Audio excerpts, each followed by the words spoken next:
Welcome. My name is Brandon Hart and I'm with Alchemy Analytics and AI, and today I'm going to talk about the Power BI DAX calculate function. Now, you could argue what puts the power in Power BI is our ability to create custom measures utilizing DAX, and one of the most powerful and one of the most popular functions is the calculate function.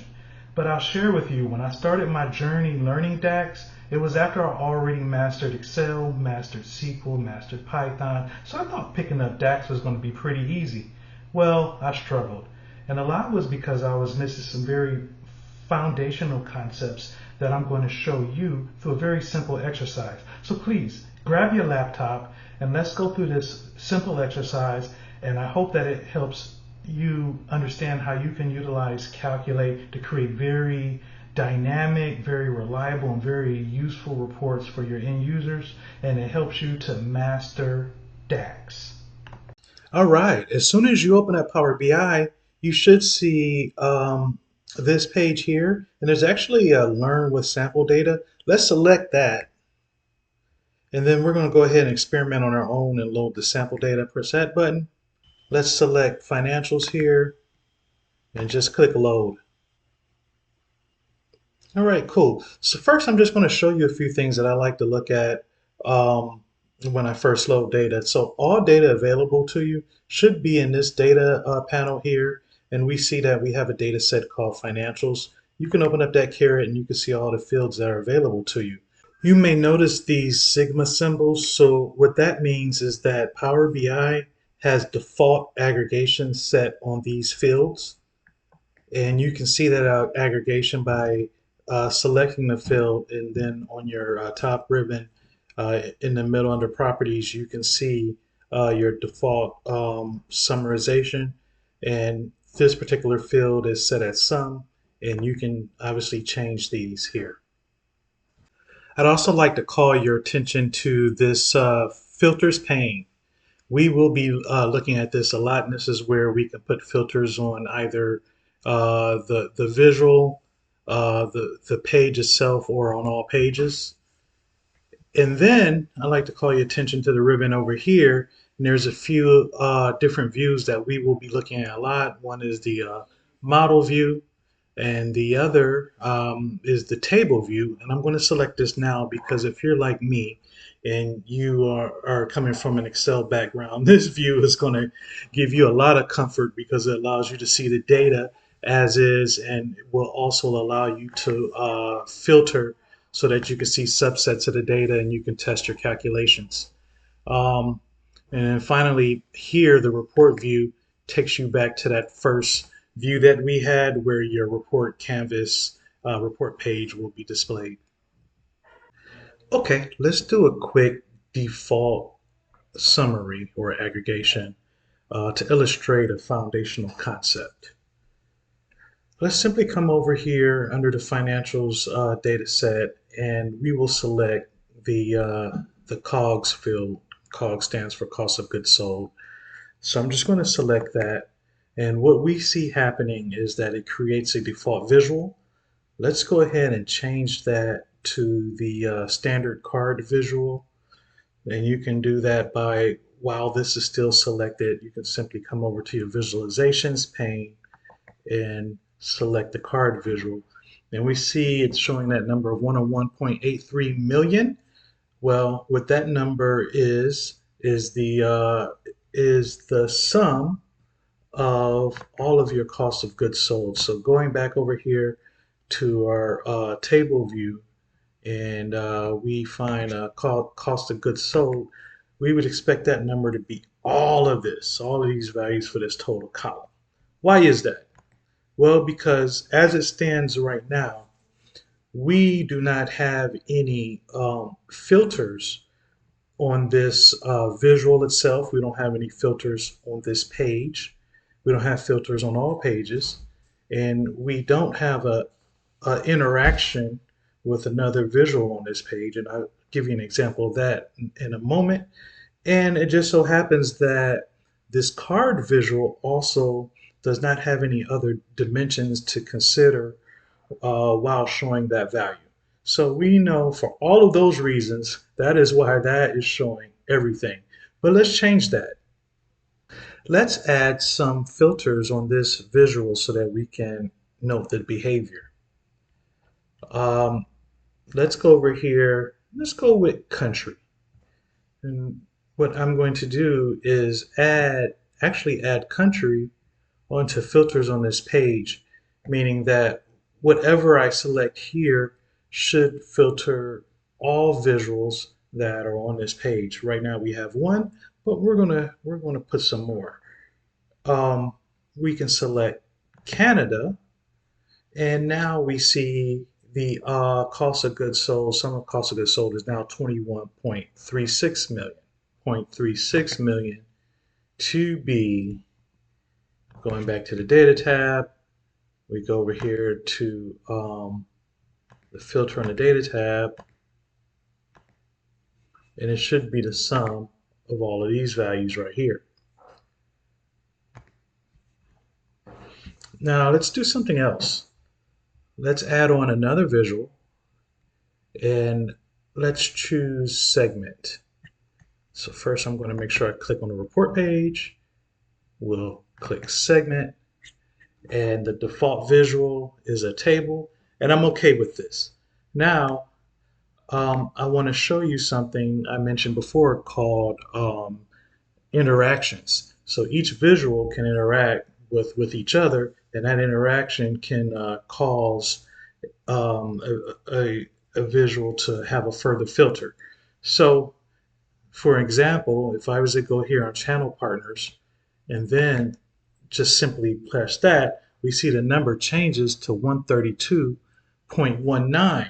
So going back to the data tab, I would expect that that number to represent the number when we select all of these.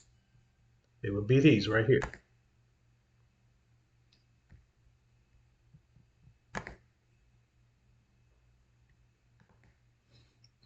Now, there is another visual that behaves in the exact, another special visual whose sole function is to interact and filter others, and that is called the slicer. Let's bring that on, and this may be a better way into filtering our data. And so we can do the same thing here. Choose channel partners, goes to the 132.19. Select enterprise, it goes to the 4.09 million. All right, let's change this from the card visual. And I'm actually going to get rid of this one. I don't want it anymore. Bye-bye. Let's change this to a matrix. Okay. And then let's go ahead and add another dimension to it, or add another field, and we'll do product. So if you select product, now we see each of these values are shown by the product, and that is something else that I want you to note. So now we see for Amaria is 396, 480 being filtered by the enterprise segment, and also being filtered by the country Canada here. This is the important foundational concept. All of what I mentioned when we're looking at Amaria, which is the same sum of cogs value, it displays differently depending on what we have filtered and depending on what we're seeing in the visual. Now, what we see in the visual, these different products, in this amount right here, it represents a query context because the underlying query is brings in rows and columns that need to be considered when creating this value. When it's evaluating, then the DAX needs to summarize by these different products. And so if you're like me and you come from a SQL background, you start to come up with this framework of, oh, this is sort of like the group by in a SQL statement.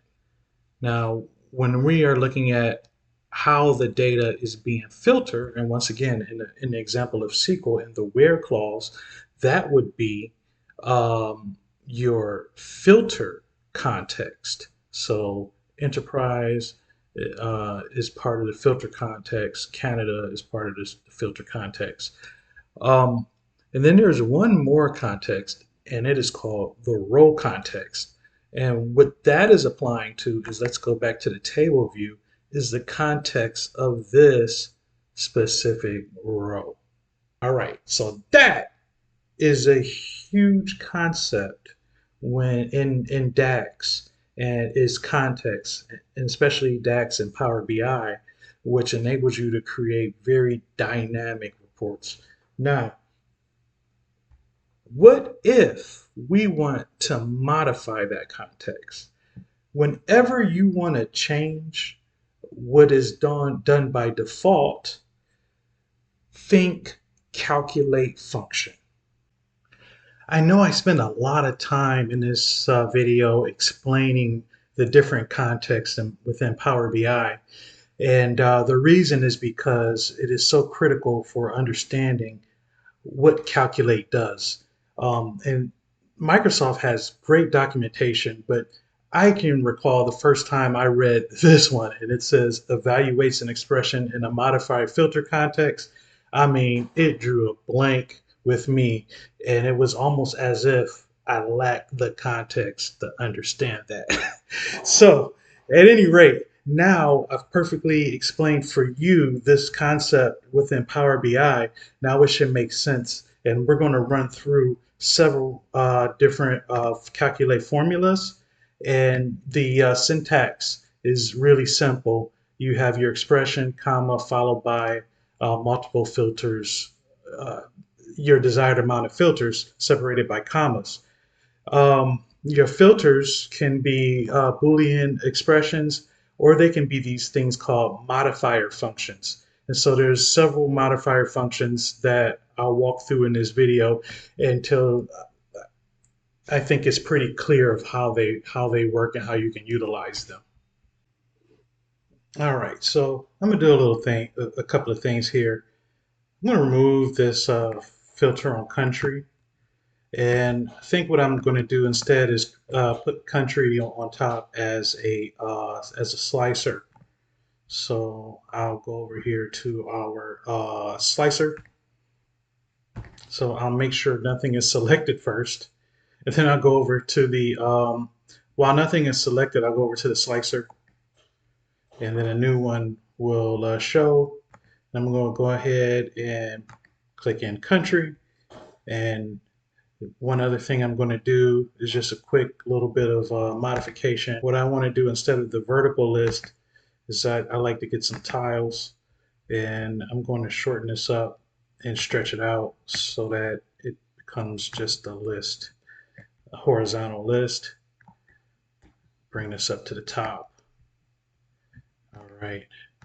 Um, so now let's get rid of this for now, your segment. But basically now we get all costs of goods sold. I am kind of curious into how many years, and so are in this report. And so coming across over here, this is where earlier in the video where I mentioned that default aggregations happen and that we're able to change those. Well, if you look, the sigma symbol is on year, and I think because Power BI recognized that it was a number, and so it just defaulted to probably summation. If I click on that, yes, it's on summation. But we don't want the years to summarize. And so what we can do is come over here and click don't summarize. But before I do that, just to make sure that this is perfectly clear, let me just make sure nothing is selected. And I'm going to click year. And as you see, it shows up. And let me put it in a table. It shows up and it's actually summing the years. So once again, we don't want that to happen. And so let's go ahead and hit don't summarize, right? And then as we know, we have to come over here too and say don't summarize. And now we see that there's actually 2 years in this report. And that just kind of gives me an idea of what's in the data. We can go ahead and click in months as well. And once again, look at this month number is has default summarization, and we don't want that to summarize. And so if I were to throw in month number, then we can see that for 2014, we have a full year's worth of data, where 2013 we don't. That was just sort of informational. Um, so we go here, we can click, and then one thing I noticed too is that is we do have data for that same time period for all of the different countries. Okay. Next thing I'm going to do before we start diving in deeply into calculate is I like to come over here to the modeling section, and what I'm going to do is create a new table. We're going to call this table metrics. Now measures, you can put measures anywhere, but I like to separate mine out into a table that I call metrics. And to define that table is actually DAX as well. But we don't need to put anything in the table. We're going to leave it blank. So it's just going to be the table name equals and then nothing. And once we hit the check mark, we'll notice that a table here is created and there's no fields in it. So that's something that it's a habit of mine. I think it's a pretty good habit and wanted to share that out.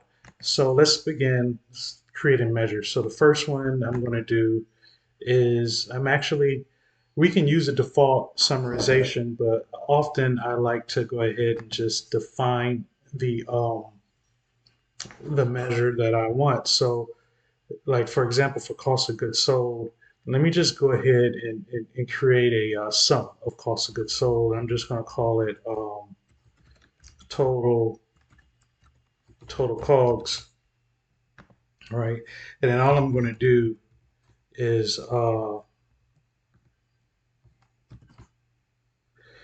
do sum and then cost of goods sold. And I'm going to just replace this with the measure, right? And one other thing I like to do, um, I'm going to highlight this and I'm going to go over here to the model view, and I do want to touch upon this. There's a properties tab in model view and it allows you to put in a description. So I'm just going to say the the sum of cost of goods sold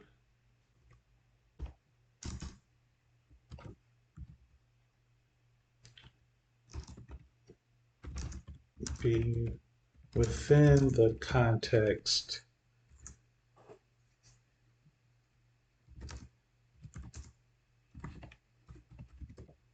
of the report. Okay.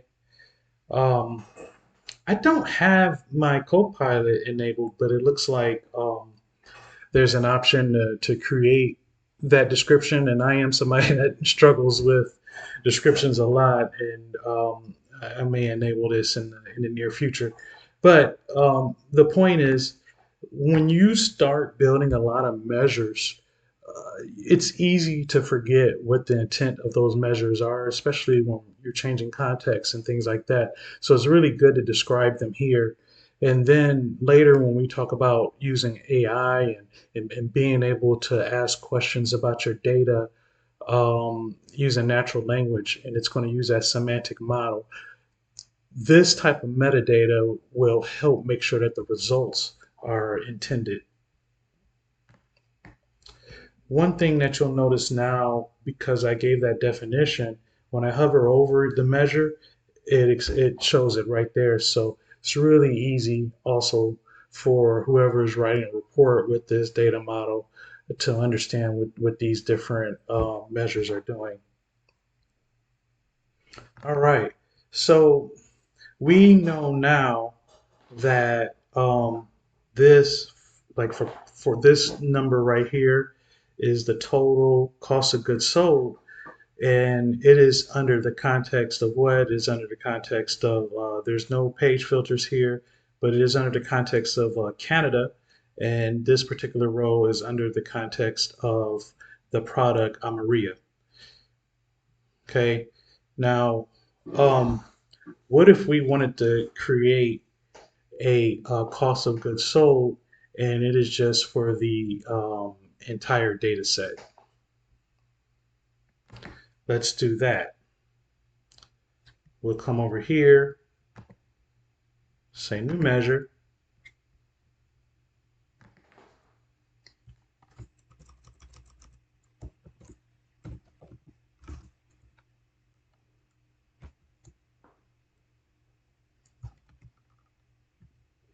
And so now we get into this issue of what do we name this? And so if I'm going to drop it in here, this would tell me that this is for product. The other measure is called total cost of goods sold. I think this is the real total cost of goods sold. And so I'm going to name this. Um, Let me just go through an exercise of we'll leave that blank.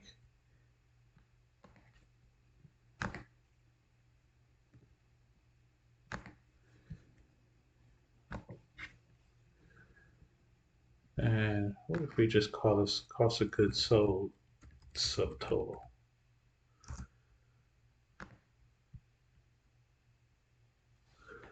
All right. And we'll come back over to this one, rename this, and let's go ahead and start. We want to modify the filter context. So that means we're going to use calculate, and the expression really is going to be our cost of goods sold subtotal. Oops, thought I was in Excel for a minute. So let's go ahead and put in our cost of goods sold subtotal, right? And then we're going to say we're going to use a filter modifier function, and that one would be all. And I'm going to type it out, and we're going to start reading what all does. And let me expand this. Okay, so it returns all rows in a table or all values in a column, ignoring any filters that may have been applied. Okay, so that's why it's called all. And when we say table, think about this table in table view. Okay, because I know that can get confusing. Like, which table are you talking about? Um, and so I'm going to go over here, and it, for this one, you can use the entire table. We'll just put in that entire table, and we then we'll add this measure into the report, and we see that it does include all of the cost of goods sold, um, regardless of what is selected uh, in the report. Okay, use case two.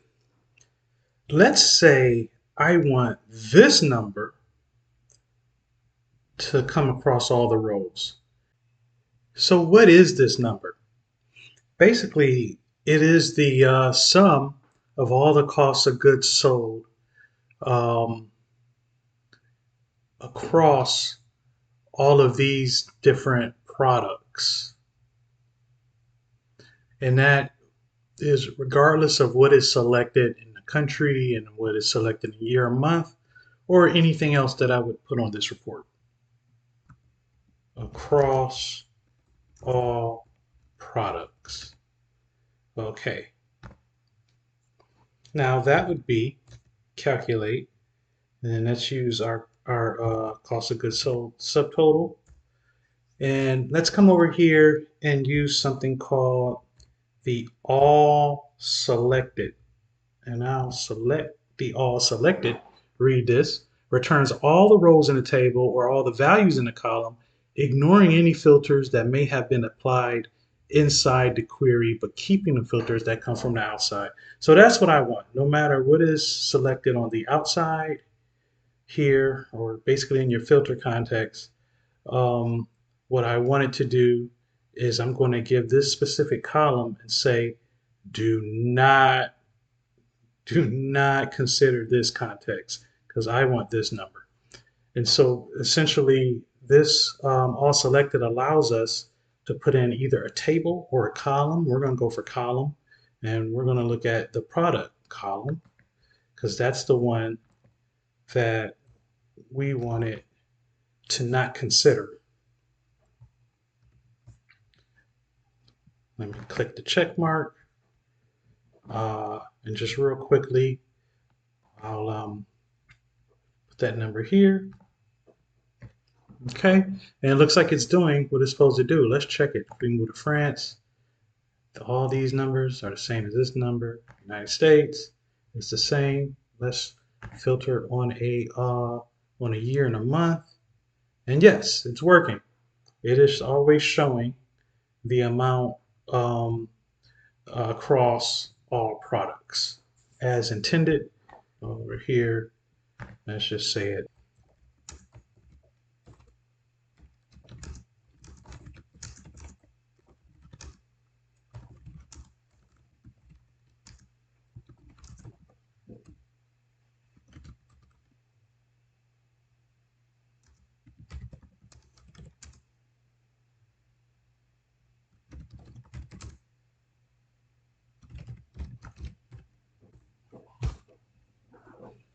All right. All right, let's do something similar, but this time what we want to do is let's get the cost of goods sold for Mexico.